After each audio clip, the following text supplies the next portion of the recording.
Ladies and gentlemen, a quick update on Blackbeard's Lighthouse. And last I left off, I got it all assembled, everything sanded, and then I'm getting ready to start painting on it. One thing I did, and I think I mentioned it in the last video, is I had to put a little styrene tube in the base and on the very top to house the Atlantis kit supplied light. And I haven't quite, I just taped it on for purposes here, but it does work. It's a coin battery. It does come on, and it will go off and come back on like a beacon, like in a lighthouse. Very simple light kit, and I think it really makes the kit really pop with that little beacon light effect. So after I got the tower on, went ahead and started painting. Basically got the base colors on. You can see the ocean, which is not going to be that color. We'll get the waves highlighted and get the in-between waves a little darker. And then after I get that painted, satisfied, I'll go in with a clear gloss and not necessarily spray it. I'm going to probably pour it just to give it wet texture, and of course we'll get the rocks where the water looks like it's splashed up against the rocks. So for the rocks, I basically have Panzer Gray, and then I'm slowly going in, and I do this, I use dirty brushes. If you might notice there's a little pink, a little red on there. I clean them to a point, and I have certain dry brushing brushes, and I did a little gray, and it'll mix in with the I won't say red in there, and it gives it just a little bit of a, not necessarily a straight gray dry brush, but a little red mixed in.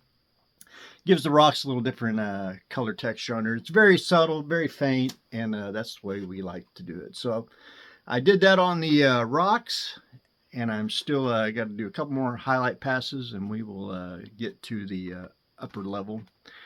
Do some washes and a little bit of dry brushing on the, I want to call it the sandy part. For the tower, you probably can see it. I went with a tannish color, wanted to stick with the 1800s, you know, probably more of a tannish color, you know, and they may be, you know, bright white or back then, but anyway, I wanted just kind of a neutral sand color, and I went in with the airbrush. You might be able to see a little bit of the highlighted pattern on the panel lines. Just doing some post shading. There's about a couple different shades of brown for the post shading, and then I kind of went in with the individual bricks with a very light color. But other than that, I did get that painted. I'm at the point now that I need to put the, I won't say the glass part on, and the little work in there. It's on the inside. You'll have to, or lattice. I got to paint that on the inside. It's not on the out. So we're at the point where we need to paint that, get the top on, and then finish up the base with a little bit more of dry brushing, washes, and a little bit of the airbrush. So that's getting close to be done. I wanted to show that before I got a little too further ahead. Next is I want to add the ghost of Blackbeard. I took the Caribbean, where is he at? Took him right there with the raised arm. I chopped his head off because they did cut Blackbeard's head off, and I cut the arm and I repositioned it to where it looks more natural than up. And so once we get him on there, he'll be painted.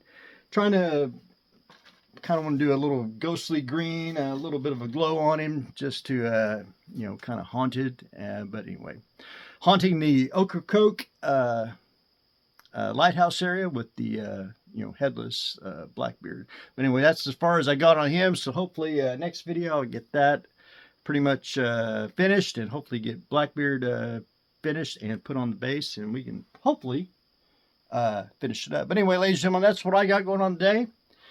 Getting some color on the Lighthouse, and we are working on the headless Blackbeard. So that's what I got going on today. Stay tuned for next exciting episode.